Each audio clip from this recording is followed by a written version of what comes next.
Ya, entonces...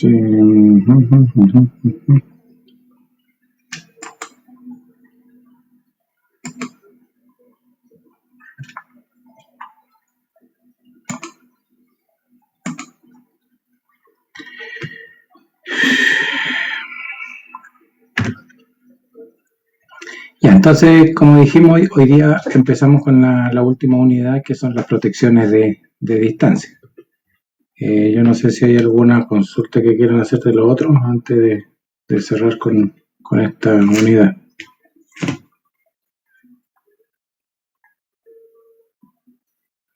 ¿Nada? No, profe, no. Perfecto, entonces empezamos con la unidad de distancia. ¿Qué pasó acá?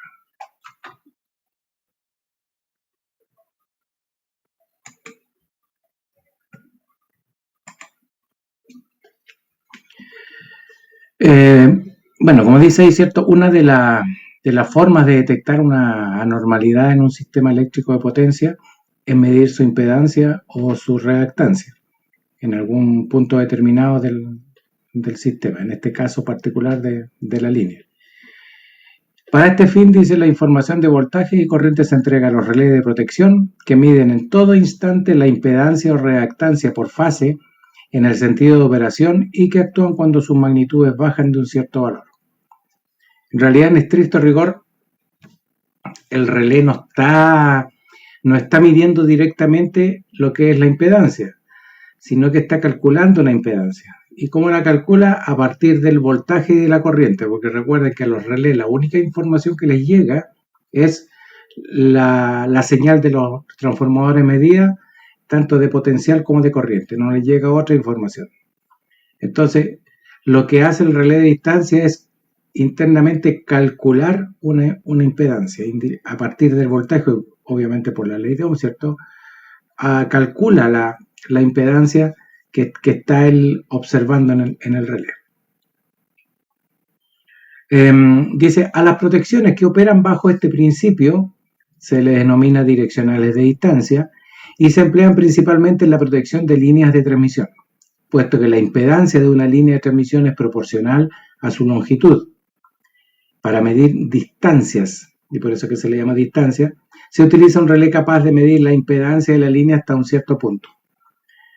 Ustedes saben que todos los conductores, cuando uno compra un conductor o ve un cataloguito de un conductor, lo que le entrega el fabricante dice tantos ohm por kilómetro, ¿sí? O tantos ohm por metro, ¿sí? Entonces, dependiendo de la longitud de ese conductor que yo tenga, es la resistencia, la reactancia, en resumen, la impedancia que tiene ese conductor. Entonces, a partir de eso, yo sé, por ejemplo, en una línea, yo sé que la línea tiene que tener tal impedancia como valor total, porque una línea, no sé, de 80 kilómetros, de 100 kilómetros, y tiene que tener ese valor de impedancia. Entonces, constantemente el relé lo que está haciendo es midiendo un voltaje, una corriente que circula, que yo previamente le definí al relé, ¿cierto? Entonces lo que hace internamente es calcular la impedancia y cuando ese valor que yo le definí al relé es inferior, o sea, la información que le llega es inferior al que yo le definí, el relé va a operar. ¿Y por qué puedo medir distancia? Porque si la impedancia total valía, no sé, 100 y yo estoy midiendo 50, significa que hubo un problema a la mitad de la línea o en cualquier distancia, porque yo sé, no sé, por 100 kilómetros, como decíamos recién en el ejemplo, ¿cierto? La línea tiene, y estoy midiendo que tiene una impedancia, no sé, por decirle de 40, por decir una estupidez. La impedancia de la línea de 100 kilómetros mide 40 ohm y yo estoy midiendo 20 ohm. 20 ohm es la mitad de los 40, ¿cierto? Significa que como la línea tiene 100 kilómetros, a 50 kilómetros está ocurriendo una falla. Entonces, por eso se habla de que mide de alguna manera distancia, ¿ya? Digamos, es porque uno puede hablar de distancia, porque la línea total tiene un cierto valor y cuando baja ese valor, ya vamos a ver cómo se define en todo caso, cómo se definen, porque esto no se coordina. Recuerde que la única protección que nosotros normalmente coordinamos son las de sobrecorriente, ¿ya? Las demás todas las ajustamos. Entonces yo puedo determinar la distancia, ¿ya? Pero es determinar, no es que la mida directamente, ¿ok? Ese concepto es el que tiene que quedarle. Y no miden la impedancia directamente, sino que la calculan a partir de la información de voltaje y de corriente que al relé le llega.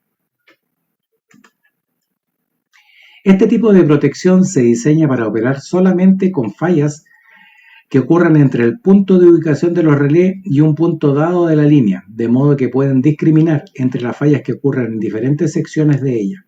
Ya vamos a ver también cómo definimos esto para que el relé pueda operar. Las protecciones de distancia son relativamente simples de aplicar, poseen una alta velocidad y de operación y pueden proporcionar protección tanto principal, local, como de respaldo. ¿Ya? También eso lo vamos a ir entendiendo una vez que veamos cómo definimos una protección de distancia. Pero fundamentalmente es eso, medir la impedancia de una línea. ¿A partir de qué? De la información de voltaje y corriente que le llega al relé. Eso es lo que hace fundamentalmente, ¿ya? La forma en cómo yo lo define y cómo lo represente es a partir de ciertos diagramas. Y estos son los diagramas RX y PQ. Ustedes saben que la impedancia está compuesta por una parte resistiva y una parte reactiva, ¿no? Y por eso que la podemos representar en el diagrama RX. Y también podríamos, como estamos hablando de que la información que le llega al relé es voltaje y corriente, obviamente a partir de voltaje y corriente yo puedo calcular potencia. Por lo tanto, también la puedo representar a partir del diagrama PQ, ¿ya? Potencia activa y potencia reactiva.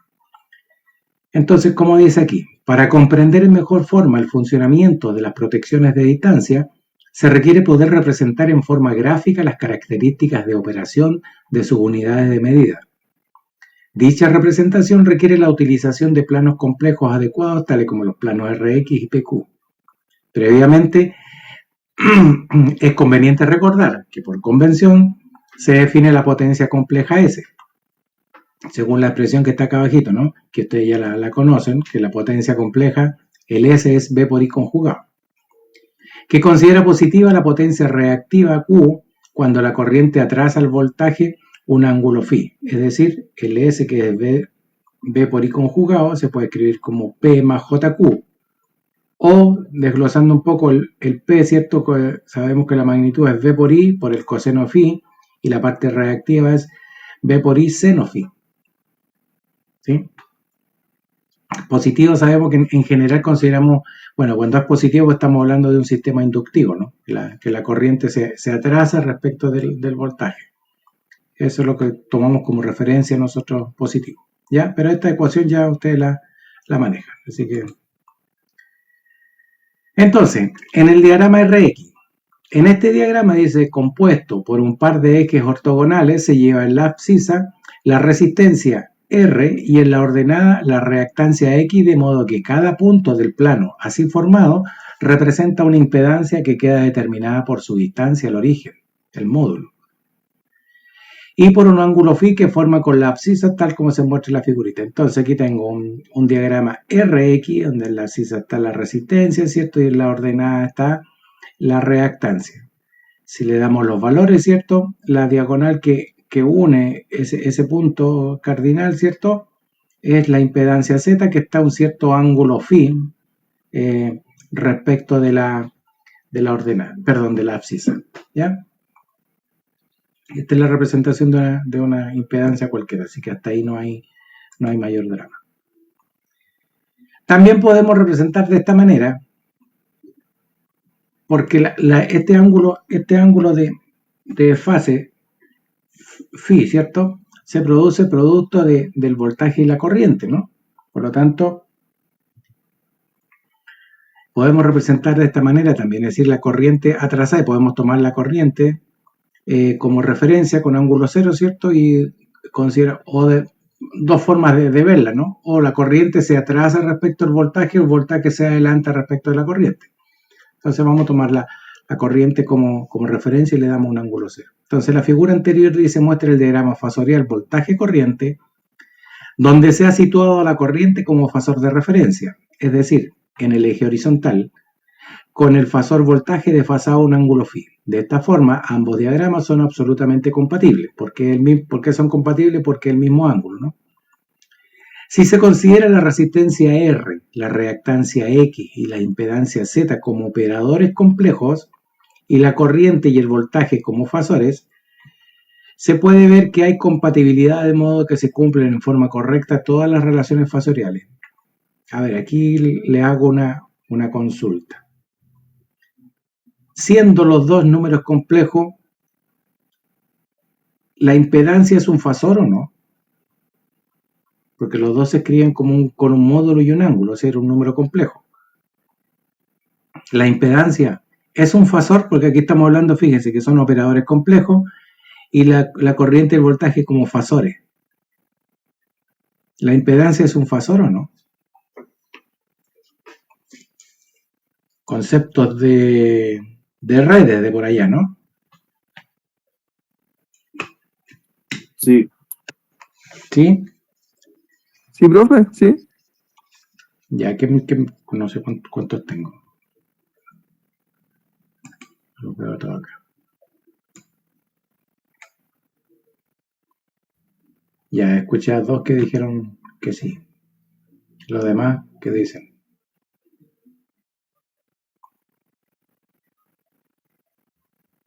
Nada, se me durmieron. Profesor, yo tenía entendido de que no era un fasor, pero no recuerdo el por qué. Ya, tenemos 2-1. Hay más, hay 2, 4, 6, 7, 6. Efectivamente, van a decir que no van a ir a repasar ustedes, muchachos, a redes 1, redes 2. La impedancia siendo un complejo no es un fasor, a pesar de que se escribe igual que el voltaje y la corriente como un complejo. Pero la impedancia no es un fasor, porque la impedancia no proviene de una sinusoide, ¿no? No proviene de una onda senoidal. El voltaje y la corriente sí provienen de una función senoidal. Por eso que lo que pasa es que trabajar en función del tiempo es más complejo, ¿sí? Entonces, como el voltaje es una magnitud seno de omega t y el otro está desfasado omega t en un cierto ángulo phi, trabajar en función del tiempo es más complejo. Entonces, ¿qué es lo que hacemos los electricistas? Llevamos esa función, esos sistemas que están en función del tiempo, lo llevamos a función de la frecuencia y trabajamos en forma fasorial. Eso es fasorial, transformar una sinusoide en un número complejo. Y lo trabajamos como un complejo. Pero la impedancia no es una sinusoide. Es un complejo, pero no es una sinusoide. Por lo tanto, como no proviene de una sinusoide, no es un fasor. ¿Ok? No se les olvida nunca más. Se escriben como complejos, pero la impedancia no es un fasor. Solamente el voltaje, la corriente, la potencia, todo lo que provenga de una sinusoide es un fasor. Lo que hacemos es, como decía, convertir eso que está en función del tiempo en un sistema fasorial, en función de ángulo, ¿ya? Para facilitar el trabajo, para facilitar la operación. Pero esos conceptos tienen que tenerlos claros, muchachos. Ok, seguimos entonces. El Z entonces lo podemos escribir, el Z complejo lo podemos escribir como una magnitud y un ángulo phi. El voltaje como un complejo, ¿cierto? Como un fasor que tiene una magnitud y el mismo ángulo phi, de acuerdo a lo que porque estamos tomando como referencia la corriente y le estamos dando un ángulo cero a la corriente. Entonces la corriente acá, como un fasor, una magnitud, ¿cierto? Con un ángulo cero. Ese va a ser nuestra referencia. De acuerdo a la ley de Ohm, ¿cierto? El voltaje es Z por I, como complejo, ¿cierto? O sea, sería la multiplicación de la magnitud de Z por I y la suma de los ángulos. Phi más 0 grados, entonces tengo que el voltaje tiene el ángulo phi, ¿sí? Como porque estamos tomando simplemente la referencia de corriente como ángulo cero, ¿ya? Ok. Puede observarse, dice, comparando ambas figuras, que el ángulo phi representa exactamente lo mismo en todas ellas. El diagrama RX entonces permite superponer en un mismo gráfico los parámetros R, X y Z de las líneas, máquinas, transformadores, etc. Es decir, todo lo que esté en el sistema. La máquina tiene una cierta reactancia, el transformador tiene una cierta reactancia y resistencia, etc. Por lo tanto, todo eso lo puedo representar en un diagrama RX. Así como los valores de voltaje, corriente y ángulo de cualquier punto del sistema de acuerdo con las relaciones siguientes. Es decir, el R minúscula sería el Z mayúscula coseno phi. ¿De dónde viene eso? Y bueno, aquí el X minúscula Z seno phi. Me voy a devolver, chicos, para que esto viene del diagrama RX. De acá, este R minúscula es Z. Como proyecto este Z acá abajo, el Z coseno de este ángulo es la proyección acá abajo, ¿no? Y la proyección acá al lado, que sería el X minúscula, sería Z por el seno de este ángulo, ¿sí? Es esta proyección acá, ¿sí? Para que no se pierda. Entonces, el RZ coseno phi, el XZ seno phi. O, bueno, el Z ya dijimos que era B partido por I, o el B es Z por I, de ahí despejan el Z y les queda que el Z es B partido por I, ¿sí? En el diagrama PQ, este diagrama dice hace uso de un plano complejo para representar la expresión compleja de la potencia. La abscisa muestra la potencia real, es decir, la potencia activa P, y la ordenada la parte imaginaria, o sea, la potencia reactiva Q, ¿ya? Entonces siempre ponemos acá la potencia P en la abscisa y en la ordenada Q. Y fíjense que ¿por qué ponemos esto? Si esto está relacionado. Recuerden la ecuación de pérdida, ¿no?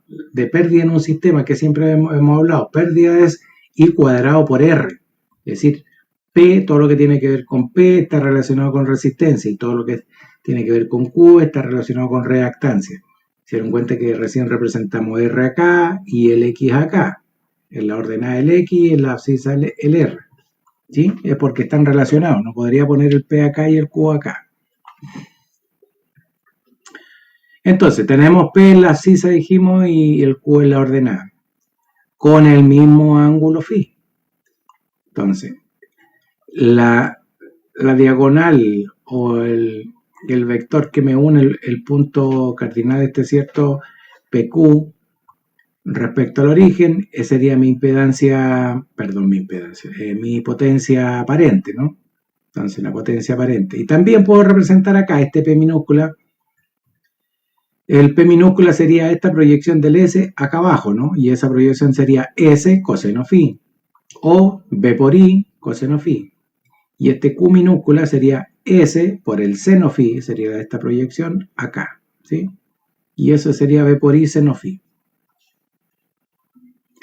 Ok, eso significa, según lo visto, los tres gráficos analizados son completamente compatibles con la condición de que en las abscisas correspondientes se lleve la resistencia, la corriente y la potencia. ¿Se dan cuenta? ¿Se acuerdan que decía yo potencia? I cuadrado por R, están relacionados. De acuerdo con lo anterior, es posible representar un punto P más JQ en el diagrama RX y viceversa, es decir, un punto en el diagrama R más JX en el diagrama PQ, ¿ya? En las que las ecuaciones de transformación son respectivamente el R, yo lo puedo representar, es decir, llevar las coordenadas que están en P a R, y esto lo llevo como B cuadrado partido por el P cuadrado más Q cuadrado. En el fondo, si se dan cuenta, esto que está acá abajo es S al cuadrado, la magnitud, ¿sí? Y por P. Y después el X lo mismo, B cuadrado partido por P cuadrado más Q cuadrado y todo eso por Q. Entonces, siempre relacionado R con P, X con Q, que no se les olvide. Al revés, si yo quiero llevar las coordenadas del plano Rx, ¿cierto? Al plano PQ, las convierto de esta manera. B cuadrado partido por R cuadrado más X cuadrado. Si se dan cuenta, esto es la magnitud de la impedancia, o sea, el Z cuadrado, ¿ya? En el fondo sería B cuadrado partido por Z cuadrado y multiplicado por R me da el valor de P en el diagrama PQ, ¿ya? Lo mismo para Q. Entonces puedo hacer una transformación entre ambos diagramas, ¿ya? Ok, eso para mostrar un poco cómo están relacionados o cómo puedo representar en cualquier diagrama, ya sea en el diagrama Rx o el diagrama PQ, una cierta impedancia, ¿ok? Entonces veamos ahora la impedancia y el ángulo característico de las líneas, que es lo que en general vamos a revisar, porque la protección de distancia lo que hace es proteger, o se usa normalmente para proteger las líneas de transmisión. ¿Se acuerdan que cuando hablamos de la protección diferencial? También yo puedo proteger una línea con una protección diferencial, ¿no? Entonces tengo que poner en ambos extremos un relé, ¿cierto? Que antiguamente era más complejo, ¿cierto? Porque tenían que comunicarse los relés para poder notar la información de la entrada y la salida de la línea para poder comparar en el relé, ¿cierto? Y decir hay una diferencia. Bueno, hoy en día se pone un relé en ambos extremos, ¿cierto? Y le está llegando una información al relé, pero ya vía microondas, vía carre, hay muchos medios de comunicación ahora, ¿ya? Pero en general no se utiliza mucho la protección diferencial para líneas, sino más bien se utiliza una protección de distancia, es la más utilizada. Y que la protección de distancia en realidad sirve para líneas, ¿ya? No se usa en otros. En cambio, la protección diferencial sí se usa para generadores, para transformadores, para barras, qué sé yo, ¿ya? Entonces, veamos impedancia y ángulo característico de las líneas. Dice, las líneas de transmisión se diseñan de modo tal que hasta donde sea posible se logre equilibrar sus parámetros, por lo cual su impedancia equivalente por fase resulta ser más o menos igual para cada fase, ¿ya? Por tanto, si no hay cambios ni en la sección del conductor ni en el material empleado, la impedancia por fase es proporcional a la longitud de la línea entre el punto de medida y el punto considerado, o sea, el punto de falla, por ejemplo, ¿ya? Les decía, la línea tiene un cierto valor de impedancia que está definido por la longitud de la línea y yo se la defino al relé. Si cuando el relé está interpretando ese valor en condiciones normales, todo perfecto, pero cuando él calcula un valor distinto, cuando hay una falla, él va a calcular un valor distinto, por lo tanto él va a decir hay una falla, ¿sí? Y ahí va a operar. Entonces, la expresión para una impedancia homogénea a lo largo de la línea es del tipo ZL, RL más JXL, ¿no? La impedancia de la línea. Así entonces dice, cualquiera que sea el tramo considerado, dará como resultado el mismo ángulo de desfase entre el voltaje y la corriente en condiciones de cortocircuito. La siguiente figura muestra un sistema formado por una línea de transmisión, un transformador y las cargas respectivas. Entonces aquí hay un sistemita, ¿cierto? Una línea de transmisión, donde tenemos acá el relé que está mirando, está protegiendo esta línea. Una línea que al término de ella hay un transformador y después aquí yo imagino un transformador reductor, ¿cierto? Que está alimentando esta barrita y donde a esta barrita están conectadas ciertas cargas. Listo, ahí tengo un pequeño sistema. Entonces estoy protegiendo con este relé de aquí para acá. Tengo una línea, como decíamos, que tiene una impedancia ZL la línea, ¿ya? Entonces vamos a ver cómo definimos este coso. Veamos lo siguiente entonces.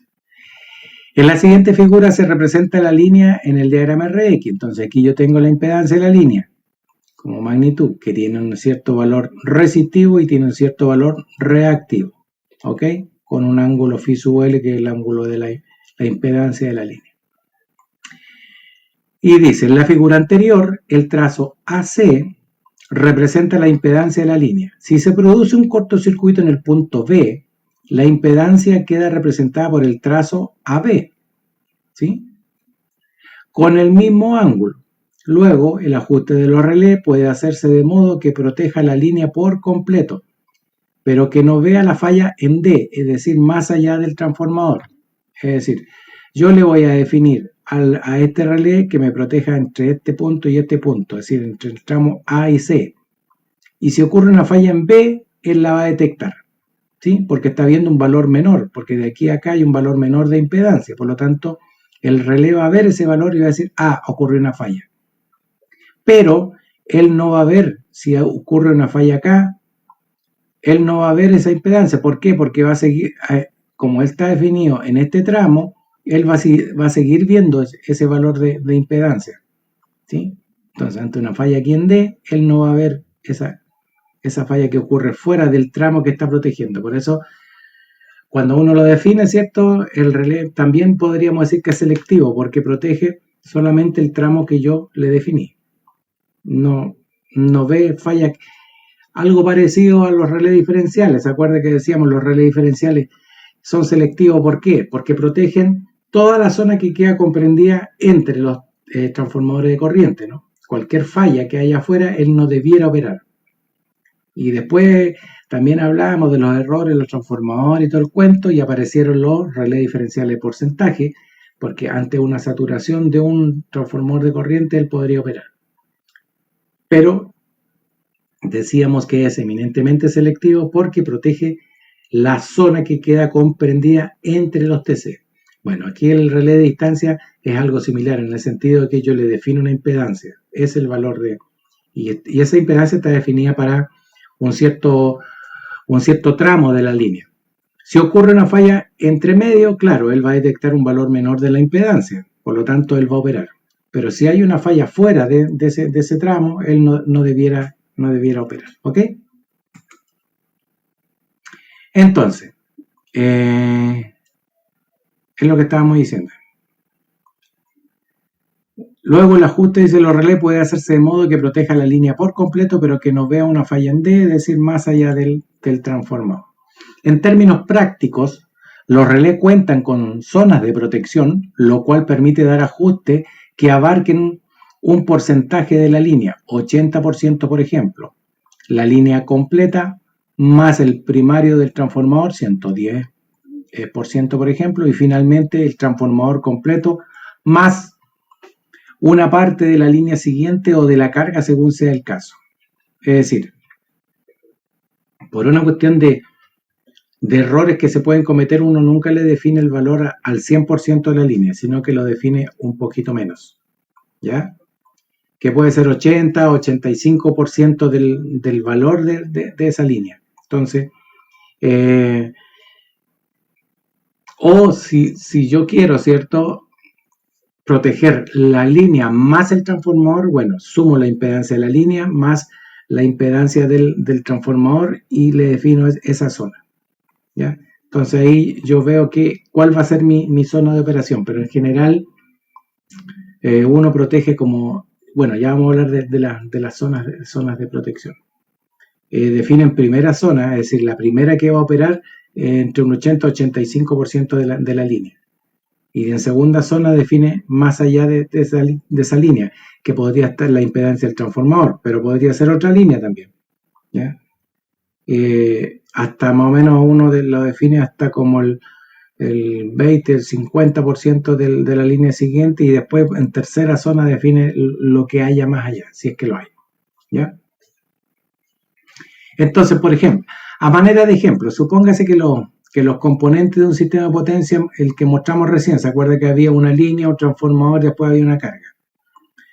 Entonces, supóngase que la línea tiene una impedancia de 1 más J3 ohm, que el transformador tiene una impedancia de 0 más J4, es decir, tiene solamente la parte reactiva, y que la carga tiene una impedancia de 10 más J0, es decir, la carga es netamente resistiva, ¿ya? Entonces tengo la impedancia de la línea, la impedancia del transformador y lo que hay en la carga, en el sistemita que recién vimos, ¿ya? Entonces, si yo voy a proteger el sistema completo, es decir, hasta la carga, fíjese, voy a sumar la impedancia de la línea, más la impedancia del transformador, más la impedancia de la carga. O sea que yo tendría que definirle al relé toda esta impedancia. Cualquier falla que haya dentro de esa zona, el relé debiera operar. Y ahí estoy sumando. Fíjense que aquí yo tenía 1 más J3, la impedancia de la línea, ¿no? El transformador tenía solamente reactivo, entonces le sumamos los reactivos que hay acá, que era de 4, ¿cierto? 0 más J4. Y después le sumamos el de la carga, que era netamente resistivo, que era 10 más J0, o sea, 10 de acá. Entonces aquí tengo 10, 1, ¿cierto? Le sumo 10 y llego hasta acá el 11. La suma de todo eso me da esta impedancia. ¿Sí? Dice, la figura anterior representa esta situación en el diagrama RX, donde la impedancia que mide el relé en condiciones normales sería el ZM, o sea, 11 más J7. Aquí tengo 11 más J7. ¿Sí? Si ocurre un cortocircuito en la barra D, la impedancia es AD. Es decir, no estaría midiendo la carga. Sería 1 más J7. Esto estaría midiendo. Se ubican ahí o no. Miren, voy a devolver al monito. Acá. Entonces teníamos la impedancia de la línea, la impedancia del transformador y la impedancia de la carga. Y eso es lo que yo le definía a este relé. Yo le dije a este relé, usted mida desde aquí hasta acá. Listo, eso está definido. Entonces, si hay una falla acá en D, obviamente él va a detectar la falla. ¿Por qué? Porque yo se la definí hasta acá. Entonces, este punto que está acá, si hay una falla aquí, él la va a detectar. ¿Sí? Sí. Castillo, Oye, Larry, dijo mi mamá que si podéis cargar Castillo, por favor, cierra el micrófono.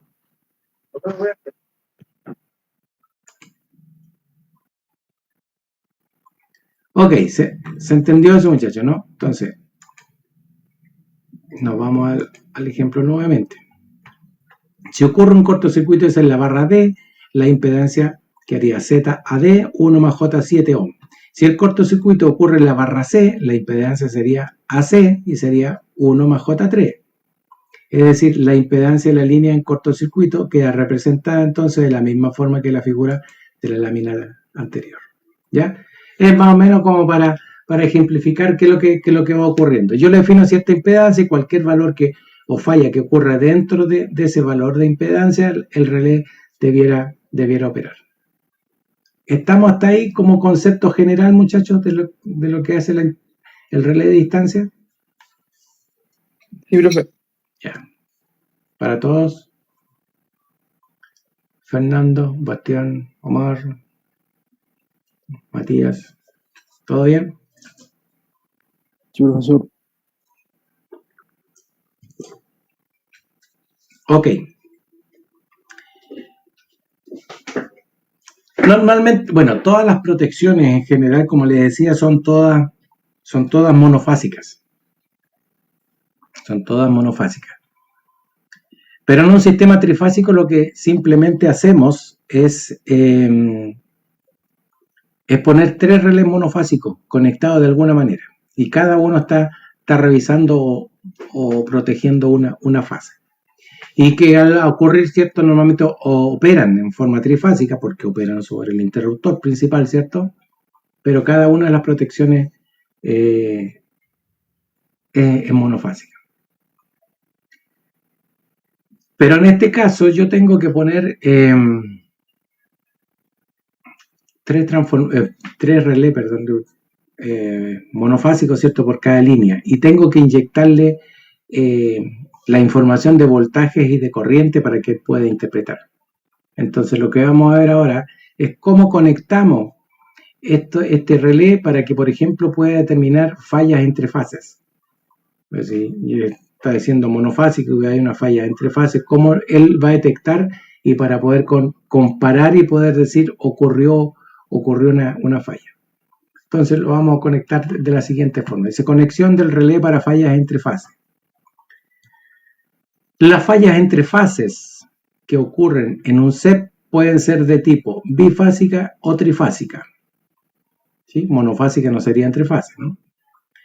Se analizarán los dos tipos de fallas para determinar la forma en que se debe conectar la protección de distancia de manera que tengan el mismo alcance para ambas situaciones. Ambas situaciones se muestran en esta figurita, es decir, yo aquí tengo una línea trifásica. Suponemos que la impedancia de la línea es la misma para todas las fases, ¿ya? Entonces podría ocurrir un cortocircuito trifásico, ¿sí? O podría ocurrir algún cortocircuito bifásico. Y eso ya puede ser en esta fase, puede ser en esta fase, entre esta y esta, qué sé yo, pero bifásico, ¿ya? Ok. Entonces, ¿cómo vamos a entregarle esa información al relé para que él vea que hubo una falla bifásica o que hubo una falla trifásica? Dice, a partir de la figura anterior, para un cortocircuito bifásico entre las fases 2 y 3, podemos escribir que el voltaje 2,3 sería el ZL por I sub 2 más ZL por menos I sub 3. Me voy para acá. Si hay una falla bifásica acá entre 2 y 3, este voltaje 2,3 sería esta caída de tensión más esta caída de tensión, ¿sí? Entonces, corriente I sub 2 por ZL, como voy de vuelta acá, tengo menos I sub 3, ¿no? Sería menos I sub 3 por ZL. Y es lo que tenemos acá, menos I sub 3 por ZL. Es decir, como estamos suponiendo que las impedancias son iguales, yo puedo factorizar, me queda que el voltaje 2,3 es ZL por I sub 2 menos I sub 3. Es decir, si despejo cuál es el valor de la impedancia, me queda el voltaje V sub 2,3 sobre la corriente I sub 2,3.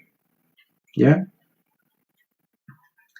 De la misma forma, para cortocircuitos entre la fase 1 y 2 y entre la fase 3 y 1, si hacemos el mismo análisis, ¿cierto? Vamos a llegar a que el ZL es V sub 1,2 sobre I sub 1,2. Y en la otra fase va a ser el ZL V sub 3,1 sobre I sub 3,1. ¿Ya? Ok. En el caso de cortocircuitos bifásicos con arco, el voltaje en el punto de medida aumenta. La corriente y el ángulo entre ambos disminuye, si se compara con el caso anterior. Esto se debe a que el arco es de tipo resistivo y su resistencia queda en serie con la impedancia de la línea. Me imagino que entienden eso del cortocircuito con arco. ¿Sí? Veámoslo como para que se entienda el concepto del arco. Cuando yo tengo un interruptor, ¿cierto? El interruptor se empieza a abrir, ¿no? Al empezarse a abrir, no se corta, no abre de inmediato un circuito, sino que por efecto del diferencia potencial que hay, ¿cierto? Se sigue manteniendo un cierto arco, por lo tanto la corriente, mientras existe el arco, la corriente sigue circulando. ¿Por qué se produce el arco, cierto? Porque entre medio de los dos contactos hay una cierta resistencia, y como hay una resistencia y hay un voltaje aplicado, ¿cierto?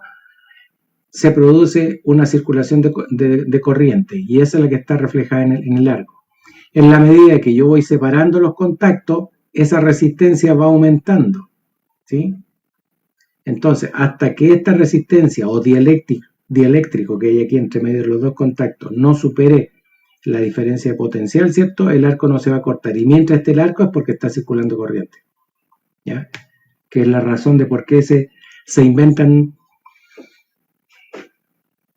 cada vez nuevos tipos de interruptores, ¿cierto? De poder especialmente, ¿cierto? Que en la medida que va abriendo el arco hay uno que sopla aire, ¿cierto? Para cortar ese arco, otros que están al vacío, otros que giran, otros que están sumergidos en aceite, etcétera, etcétera. Es decir, todos esos son medios para cortar el arco y se pueda abrir el circuito lo más rápido posible, ¿ya? Y porque en el fondo es un dieléctrico, es una resistencia que hay entre ambos, ¿ya? Entonces, puede ocurrir, ¿cierto? Como dice ahí, un cortocircuito bifásico puede ocurrir que hay una resistencia, y como hay una resistencia, disminuyen los voltajes, ¿ya? Eso es lo que estamos diciendo acá. Entonces, para los cortocircuitos trifásicos metálicos, se tiene que, cuando hablamos de valores metálicos, cortocircuito metálico, cortocircuito trifásico metálico, lo que estamos diciendo es que no hay una resistencia entre medio, que están los tres unidos así, ¿ya? No hay, podría existir, ¿cierto? Que si, no sé, por algún conductor se unen los tres, hay una resistencia entre ellos, pero estamos hablando de que están uniéndose directamente los tres, eso es un cortocircuito metálico, ¿ya?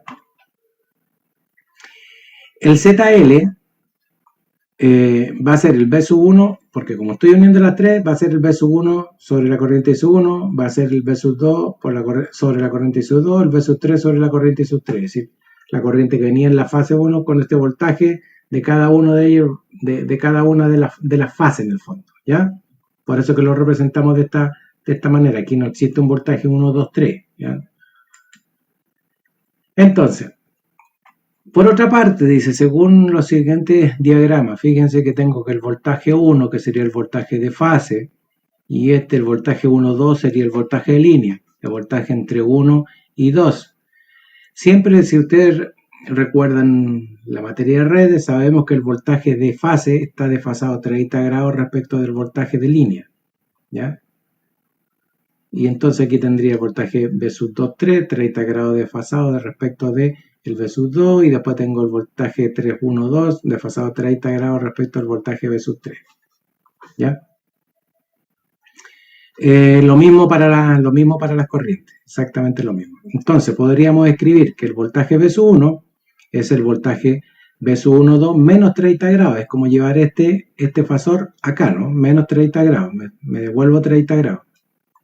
Dividido por raíz de 3, porque la magnitud, también ustedes saben que el voltaje de fase el voltaje de línea es raíz de 3 veces el voltaje de fase. Entonces aquí tengo el voltaje de línea multiplicado por raíz de 3, este es el voltaje de fase, ¿ya? Ok, lo mismo puedo hacer entonces para la corriente y para cada uno de los voltajes y corrientes de la otra fase. Teniendo esto en mente, fíjese, voltaje 3, la corriente 3. Entonces, si yo escribo el voltaje, fíjense que yo escribo, ¿se acuerdan que habíamos dicho el ZL? Puede ser B sub 3 partido por I sub 3. Entonces yo tengo B sub 3 dividido por I sub 3. ¿Qué me queda? Obviamente que se me van las raíces de 3, ¿no? Se me van las raíces de 3.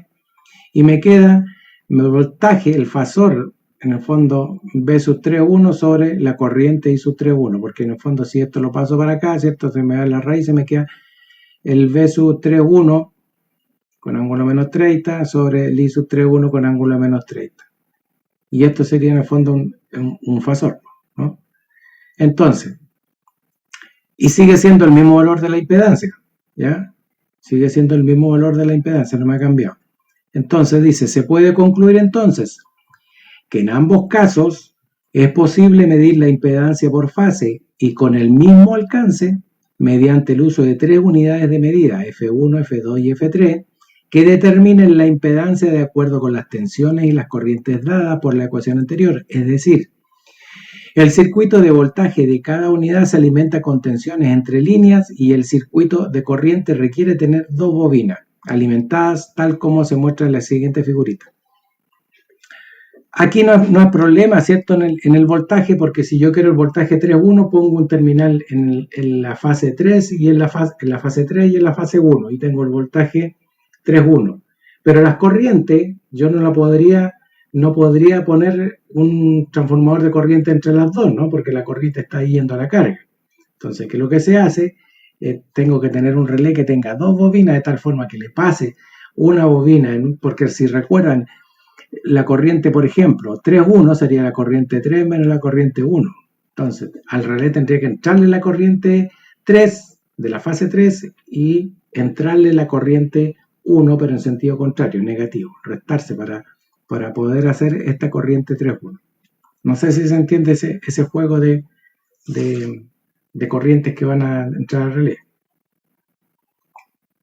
Lo vemos ahora con este ejemplito. Y ya estoy midiendo la impedancia de la línea, ¿ya? Entonces, fíjense, acá yo tengo una línea de transmisión. Acá yo tengo puesto mis transformadores de corriente, ¿cierto? Le tomé la derivación, que es la misma corriente que pasa. Mal dicho. Esta es la corriente que estoy protegiendo. Sí, esta es la corriente la línea que estoy protegiendo. Aquí estoy tomando una derivación para allá. Esta es la corriente que estoy protegiendo, o lo mismo, tomar una dirección para acá. Pero tengo puestos los TC en la línea. Los TC en la línea, por lo tanto, fíjese, aquí los F son los relés por si acaso, ¿no? Aquí está marcado con este cuadrito el relé de la fase 1, el relé de la fase 2 y el relé de la fase 3. Entonces decíamos que al relé de la fase 1 debería entrarle de la fase 1 voltaje 1,2, corriente 1,2. ¿Ya? Entonces, acá están estos son los TC, como dije. Ay, se me anotaban la batería. Estos son los TC, ¿cierto? Me están midiendo la corriente. Y aquí tengo los TP, ya transformadores de potencial, que están tomados entre las fases. Entonces dijimos que al relé F1 le va a entrar la muestra de voltaje B12. Si se fijan acá tengo un TP, está tomado en la fase 1, por acá. Bueno, este es el punto común. Y está conectado, porque está conectado con este otro. Está tomado con este otro.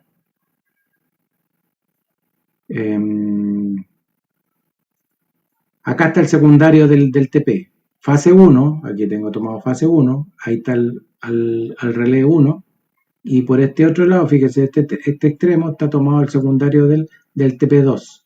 ¿Ya? Entonces está tomando muestras de voltaje entre 1 y 2. Al relé 2 le va a llegar el voltaje de la fase 2 y 3. Aquí yo tengo la fase 2 de este TP y aquí tengo el TP de la fase 3 y aquí está tomando la fase 3. Y al relé 3 le va a llegar de la fase 3 y de la fase 1. Aquí tengo llegándole el de la fase 3 y aquí está tomado con el de la fase 1. ¿Sí? Entonces ahí tengo los voltajes 1, 2, 2. Y las corrientes, decíamos que tienen que restarse corrientes. Y fíjense aquí la importancia de estas marquitas que hay acá, que dijimos que son los neumólogos, ¿no? La importancia de eso, y incluso aquí los voltajes, porque si yo pongo una marca aquí contraria, lo que estoy haciendo es ingresándole un voltaje al revés. Y en vez de estar sumando un voltaje, lo va a estar restando. Lo mismo con las corrientes. Entonces, fíjense, decimos que el voltaje 1,2 sobre la corriente 1,2, o sea, I sub 1 menos I sub 2. Entonces, como aquí, fíjense, aquí le está entrando, aquí está la fase 1, aquí está el TC de la fase 1, va por aquí, y al relé 1 le entra la corriente, porque está entrando por polaridad, ¿cierto? Le entra la corriente I sub 1. Y también le entra la corriente I sub 2, pero fíjense, aquí está la fase 2 y le entra al relé, pero no le entra por polaridad, le entra por no polaridad. O sea, se están restando esas corrientes. ¿Ya? Le entra por no polaridad. Entonces aquí se restan esas corrientes. Lo mismo para el relé 2, que debería entrar I sub 2 menos I sub 3. Acá yo tengo I sub 2, está entrando por polaridad, y el I sub 3 está entrando por no polaridad, es decir, se está restando. Lo mismo para el relé 3, tendría que ser I sub 3, porque decía 3, 1, ¿no? I sub 3 menos I sub 1. Le entra I sub 3 por polaridad y le entra I sub 1, pero por no polaridad, o sea, se están restando. Y ahí le entra la corriente. Entonces, el relé siempre va a estar viendo corriente, voltaje entre dos fases y corriente entre dos fases. Pero no es que sean corriente entre las dos fases, sino que se restan las corrientes. ¿Se entiende eso, muchachos?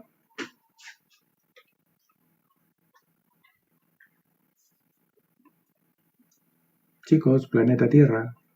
Sí, eso me estoy Sí, pensando. profe. No, profe, a mí no lo entendí bien, la verdad.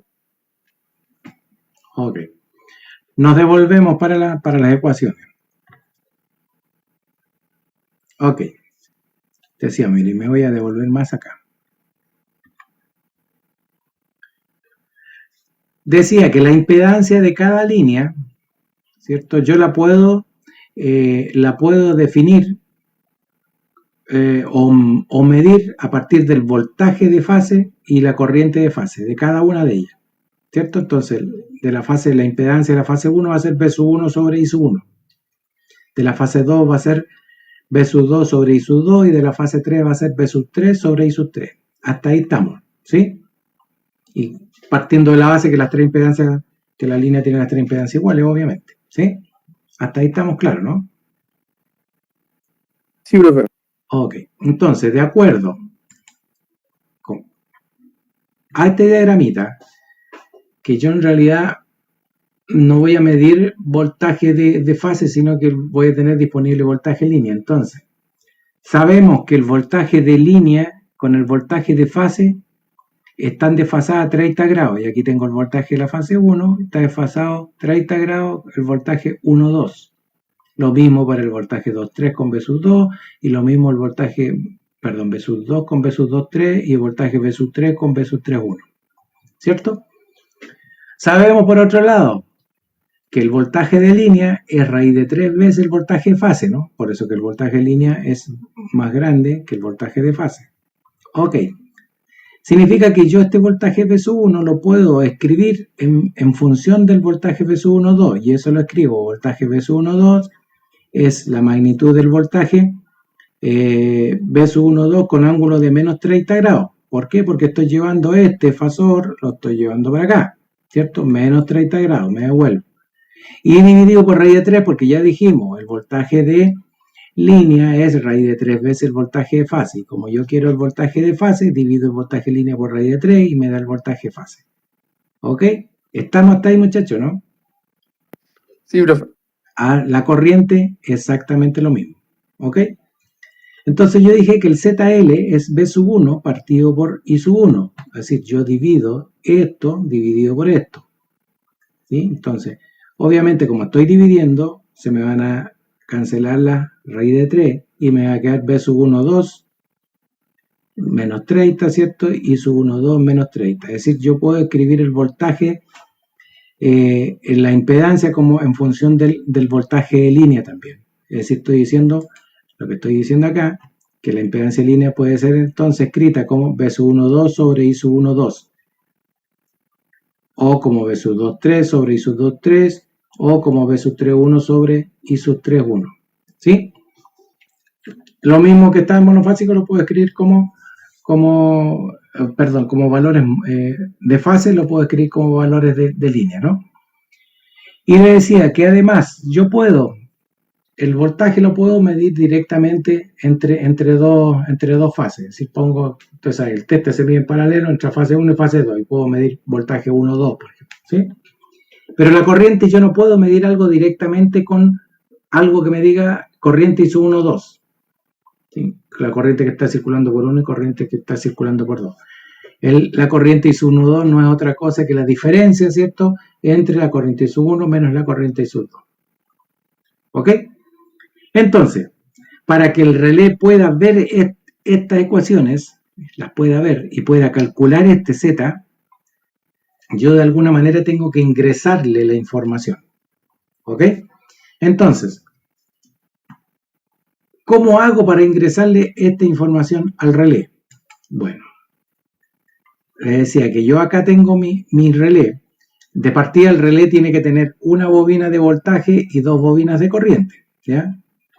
Porque voy a ingresar dos información de corriente al relé y una información de voltaje. Entonces acá están los TP, acá están los TP del sistemita, ¿cierto? Transformadores potencial, y acá están los transformadores de corriente. ¿Ok? Y aquí los F son los relés, ¿ya? De la fase 1, fase 2 y fase 3. Entonces, una forma de que el relé vea la impedancia ZL, dijimos que es B sub 1, 2 sobre I sub 1, 2. Entonces no es problema acá, yo tengo el relé tomado acá, ¿cierto? Los tres los conecto en estrella, pero los secundarios, fíjense, estas son las bobinas de los relés. Estas tres son las bobinas de los relés, de los tres relés, 1, 2 y 3. Aquí la información de tensión que tiene que llegarle al relé es el voltaje 1, 2.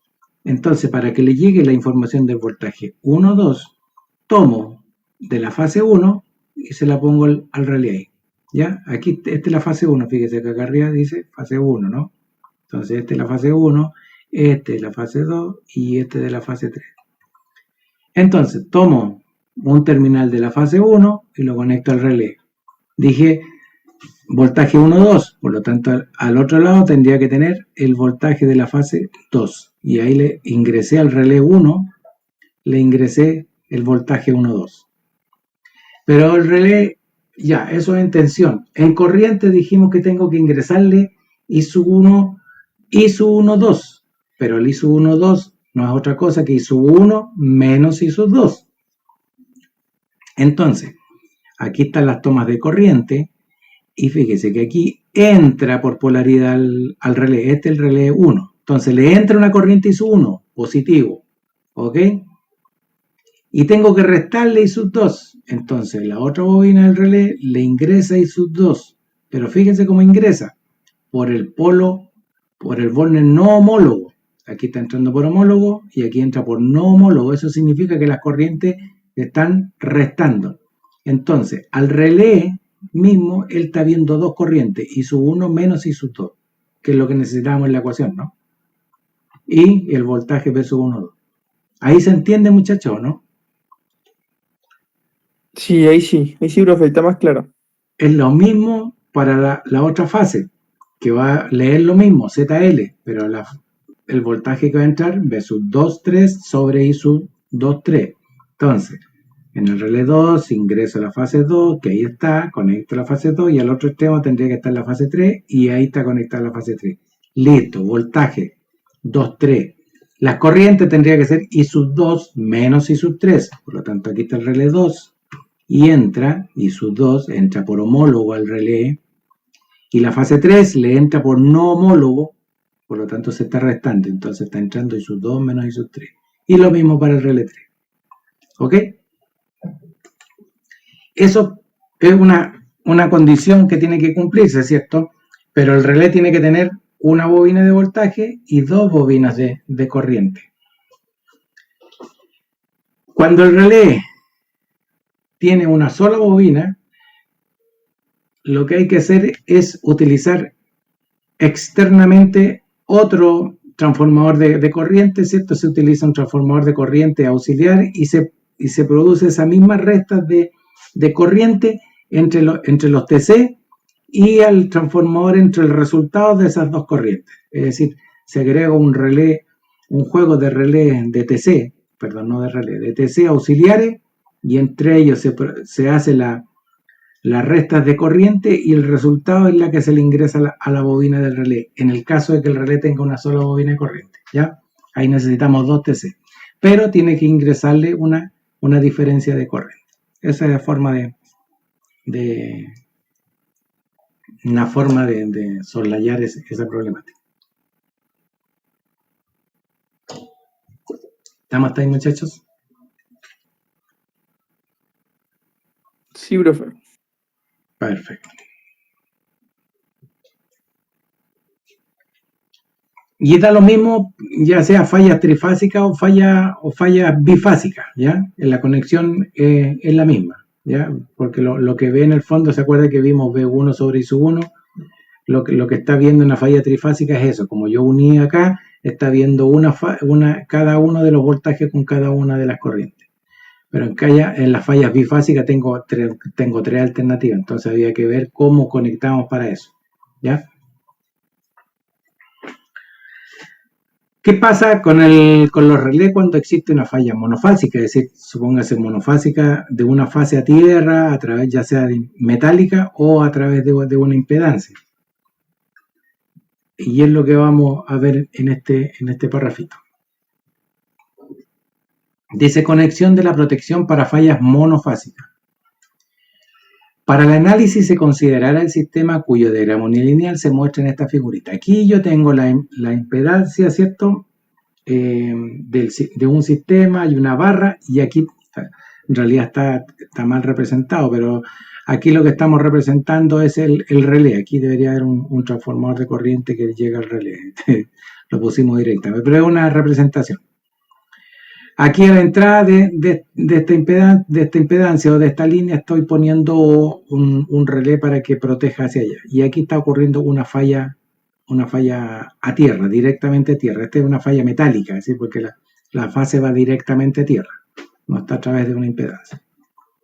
Entonces, En el caso, dice, de una falla monofásica metálica, la impedancia de falla es 0. No hay impedancia falla, ¿ya? No estoy poniendo una impedancia ahí. En el punto F, las mallas de secuencia quedan conectadas tal como muestra la figura siguiente, donde Z' es la impedancia de la línea antes del punto de medida, porque estoy midiendo acá, ¿cierto? Donde está ubicado el relé, y Z es la impedancia de la línea entre el punto de medida y el de falla. Los subíndices 1, 2, 0 indican los valores de secuencia respectivos. ¿Se acuerdan cuando hablábamos en sistema de energía, hablábamos de impedancia de secuencia? ¿No se acuerdan cuando dijimos que había una falla monofásica, cómo quedaban conectadas las impedancias de secuencia cuando ocurría una falla monofásica, cómo quedaban conectadas las impedancias de secuencia cuando ocurría una falla trifásica, ¿no? Que fueran las dos que analizamos.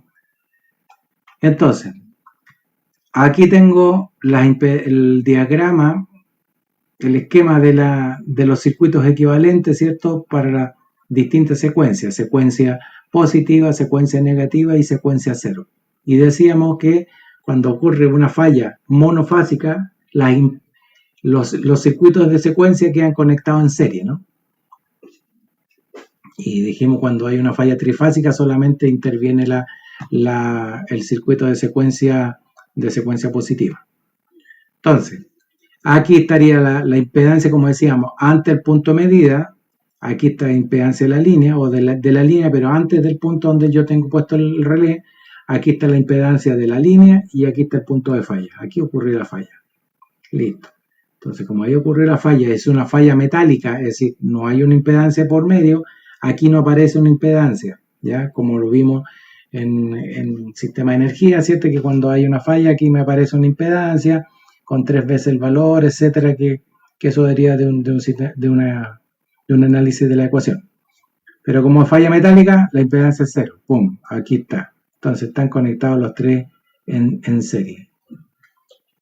Por lo tanto, si yo quiero saber el voltaje que ocurre o que se mide ahí en el punto donde está el relé, porque ahí va a estar midiendo el relé el voltaje, ¿no?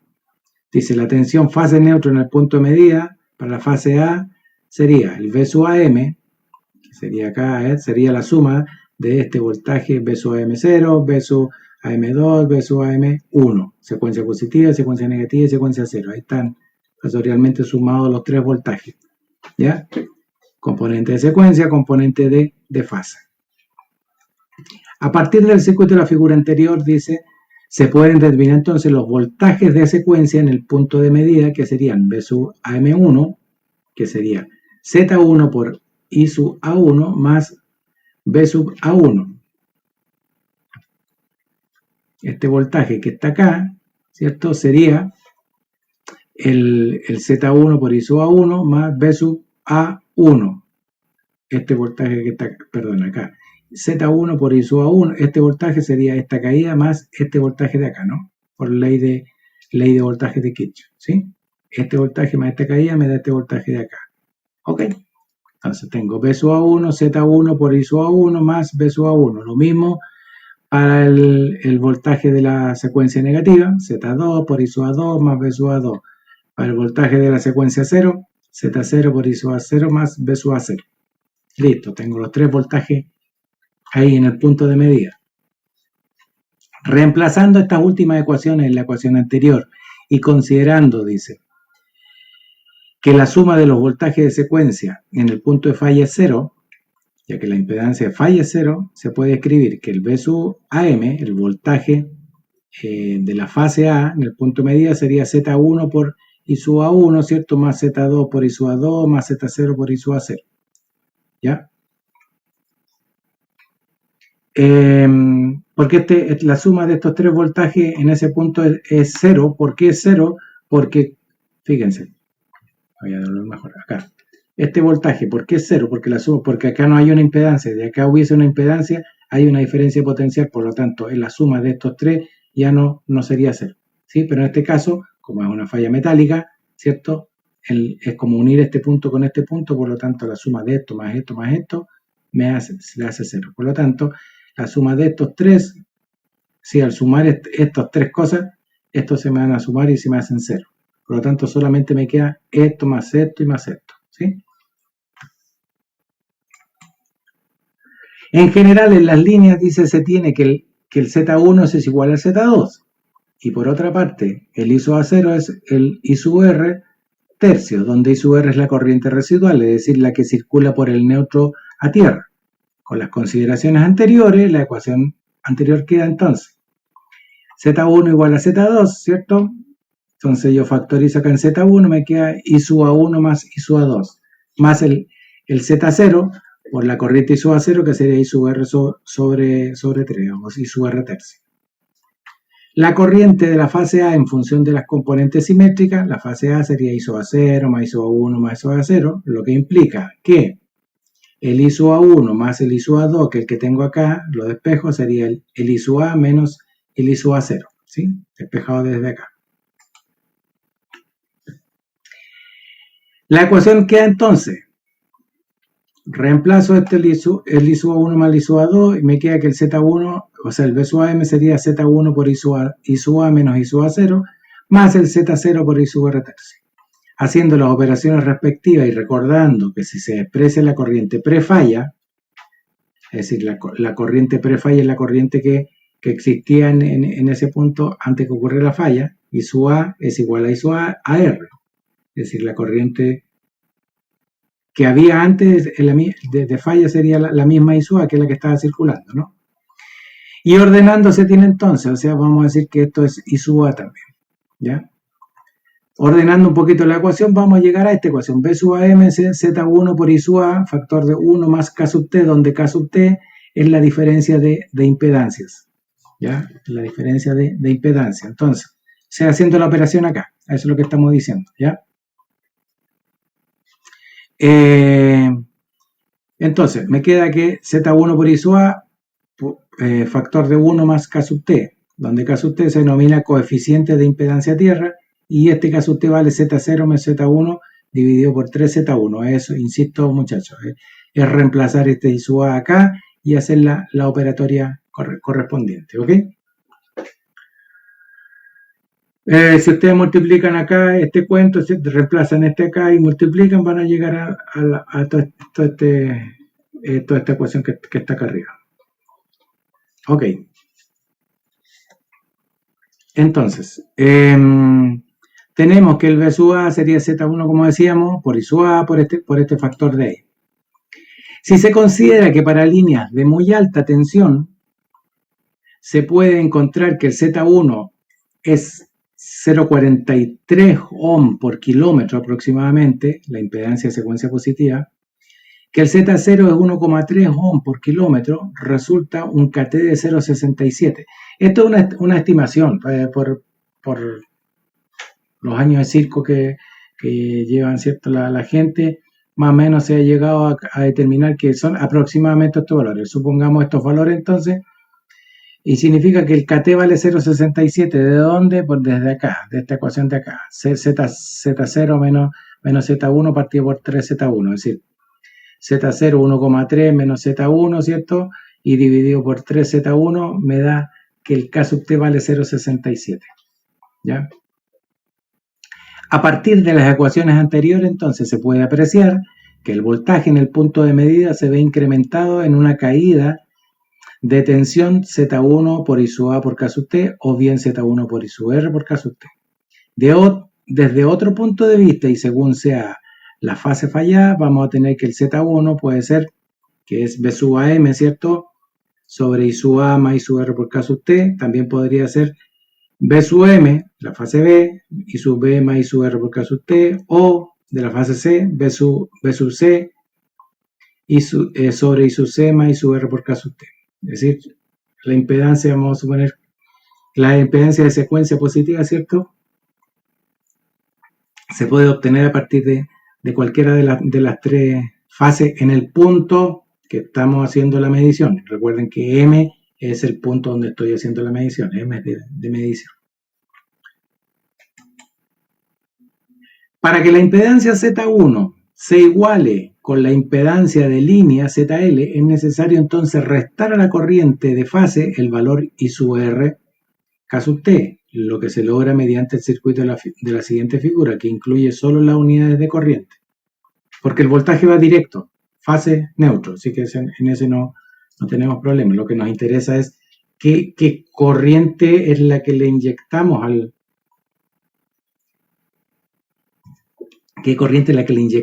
relé para que él pueda interpretar o ver eso. Entonces, decíamos que aquí, por ejemplo, a la impedancia Z1 igual a la impedancia, es necesario a la corriente de la fase restarle el valor I sub R por K sub T. Entonces, fíjese, acá yo tengo el relé 1, de la fase 1, de la fase 2 y de la fase 3. Entonces, le ingresa la corriente I sub 1, porque es el que está midiendo la fase 1.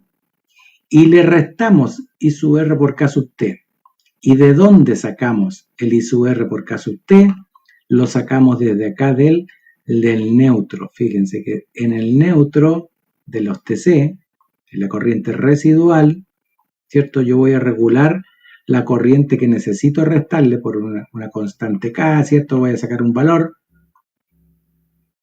y pongo la otra. Recuerden que es un relé, son relés que tienen dos bobinas de corriente, ¿ya? Entonces,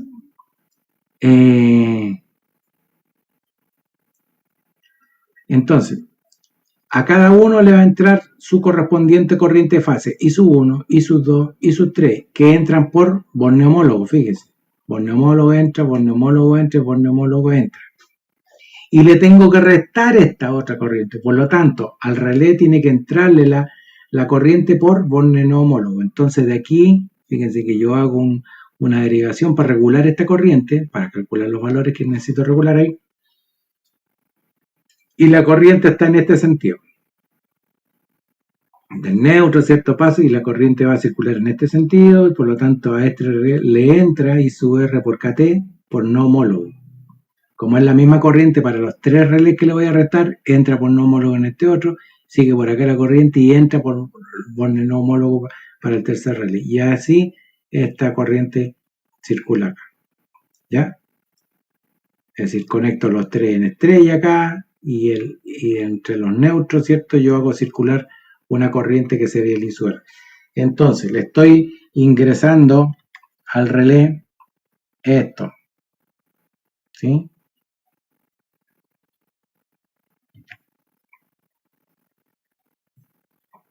Ok. La conexión, dice, de los potenciales se ha omitido, ya que es simple obtener la conexión para contar con los voltajes al neutro. En la figura anterior, cada unidad de medida cuenta con dos enrollados para hacer la suma de las corrientes. A esta solución se le conoce con el nombre de compensación por corrientes de secuencia cero. Se dieron cuenta que yo le decía, sacamos del neutro, ¿no? Cuando circula la corriente por el neutro, es lo que le llamamos la corriente de secuencia cero. ¿Ok? Y esa es la forma de cómo yo conecto el relé para fallas monofásicas. Yo obviamente que tengo que poner un relé para protección de fallas monofásicas, tengo que poner un relé para falla bifásica o trifásica, o fallas entre fases, ¿no? Eso cuando teníamos los relés análogos. Obviamente hoy en día, con los relés digitales, la única información que se le entrega al relé es voltaje, corriente, como se le entregaba igual a los anteriores. Pero ya puedo definirle al mismo relé, definirlo para fallas entre fases, ¿cierto? Y fallas monofásicas. Entonces yo configuro el relé ahora.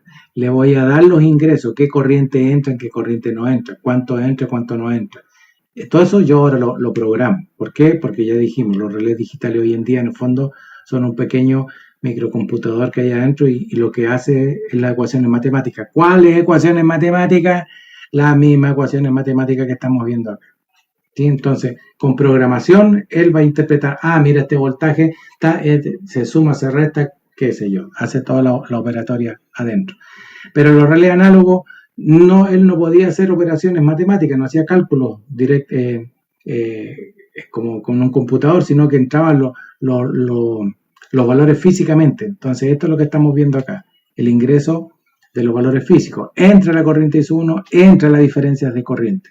Lo mismo que en la de fase. Entonces, entraba una corriente y entraba la otra corriente en sentido contrario. Y se restaba, ¿ya? Así que había que hacerlo físicamente. Entonces, para relé análogo o electromecánico, ¿cierto? Tengo que tener un relé para fallas entre fases y tengo que tener un relé para fallas monofase. En lo de ahora es un mismo relé que yo le puedo configurar toda esta. Ok. Ya, vamos, la próxima clase vamos a hablar de los tipos de relé. Vamos a quedar hasta acá ahora, para que no se mareen tanto. Denle una leída a esto, muchachos. Revisen, el video lo subo, ¿cierto? Revisen el video si es que hay alguna duda. Y la próxima clase, pregunten si tienen alguna duda, pregunten para yo tratar de aclararse. ¿Ok? ¿Estamos, muchachos? ¿Dudas, preguntas, consultas?